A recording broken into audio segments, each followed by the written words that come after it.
ఇవాళ ఒక ప్రజల సమస్యలను పట్టించుకున్నాడు రిపోర్టర్. ఇవాళ నీ అక్రమాన్ని బయటకు తెచ్చినంత మాత్రాన నువ్వు ఈ స్థాయిలో రెచ్చిపోతావా? నీకు రెచ్చిపోతే ఇవాళ మాకు ఈ రాష్ట్రంలో 15,000 మంది తెలంగాణ రాష్ట్రంలో జర్నలిస్టుల సైన్యం ఉంది.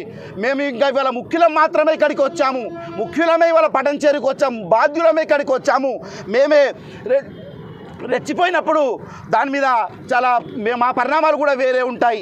నిజంగా ఇవాళ దుబ్బాకలో ఆ సంఘటన జరుగుతుంది, మల్కాజ్గిరిలో జరుగుతుంది, నారాయణఖేడ్లో జరుగుతుంది, ఇక్కడ జరుగుతుంది.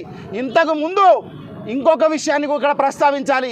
దీనికి ఆనుకొని ఉన్నటువంటి కూకట్పల్లి నియోజకవర్గంలో కూడా అక్కడి శాసనసభ్యుడు మా పాత్రికేయుడు శ్రీనివాసరెడ్డిని కక్ష సాధింపు చర్యలుగా ఆయన ఇంటి మీద దాడి జరిపించి పోలీసులతో అరెస్ట్ చేయించిండు. ఎన్ని సంఘటనలు, ఒకటా రెండా? ఒక్క సంఘటనను మరొక ముందే ఇన్ని సంఘటనలు అయితే మేము నా 32 ఏళ్ల జర్నలిజం వృత్తిలో ఒక 25 ఏళ్ల యూనియన్ బాధ్యుడిగా కొనసాగుతున్న నేను ఇన్ని సంఘటనలు తరచుగా ఎక్కడ చూడలేదు.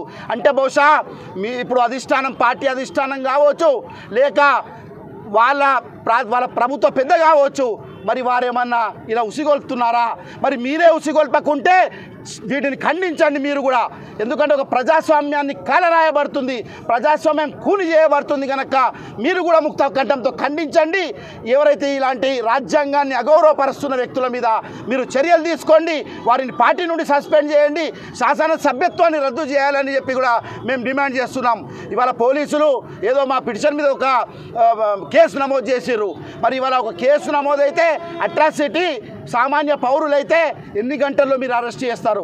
మరి ఇవాళ 48 గంటలు కావస్తుంది, మరికొద్దిసేపు అయితే 48 గంటలు అవుతున్నా మీరు ఎలాంటి యాక్షన్ తీసుకున్నారని చెప్పి కూడా మేము ప్రశ్నిస్తున్నాం. అట్లాగే ఆయన ఇంతవరకు మేము క్షమాపణ చెప్పండి, బహిరంగ క్షమాపణ మాకు కావాలని చెప్పి మేము డిమాండ్ చేస్తే మాకు చిన్నగా ఏదో తూతూ మంత్రంగా క్షమాపణ చెప్తూ చివరికి మళ్ళీ ఆ రిపోర్టర్ మీద దాడి చేసే విధంగా మాటల దాడులు జరుపుతాడు. అంటే నీకు మనస్సులో విషం ఉంది, నీ కడుపు నిండా విషం ఉంది. నువ్వు జర్నలిజం అంటే నీకు ఏదో చిన్న చులక లెక్క కనిపిస్తుంది, జర్నలిస్టులు అంటే ఏదో చిన్న పని చేసేవాళ్ళు కనిపిస్తున్నారు. కానీ బిడ్డ మర్చిపో, ఈ రాష్ట్రంలో వర్కింగ్ జర్నలిస్టులకు ఉన్న చరిత్ర ఏందో నువ్వు ఒక్కసారి అధ్యయనం చేయి, పుస్తకాలు తెప్పించుకో. వర్కింగ్ జర్నలిస్టుల ఉద్యమాలు ఏమేమి జరిగినాయి, అందులో ప్రత్యేకంగా మెదక్ జిల్లాలో మెతుకుసీమ వర్కింగ్ జర్నలిస్టుల ఉద్యమాన్ని మరేసుకోమని చెప్పి హెచ్చరిస్తున్నాం.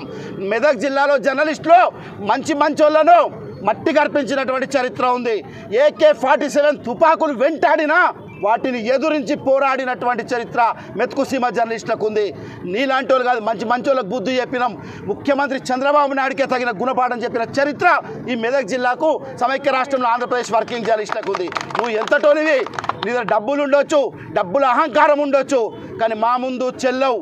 ఇప్పటికైనా చెప్తున్నాం, బేషరతుగా నువ్వు బహిరంగంగా నీవు మాట్లాడిన మాటలు ఆ బాధితునికే కాదు, ఇవాళ రాష్ట్రంలో పనిచేస్తున్న వేలాది మంది జర్నలిస్టులకు మనస్తాపానికి గురి చేసినాయి, ఇవాళ మీడియా సంస్థలు అవమానపరిచినాయి. నువ్వు వెంటనే బేషరతుగా క్షమాపణ చెప్పాల్సిందే.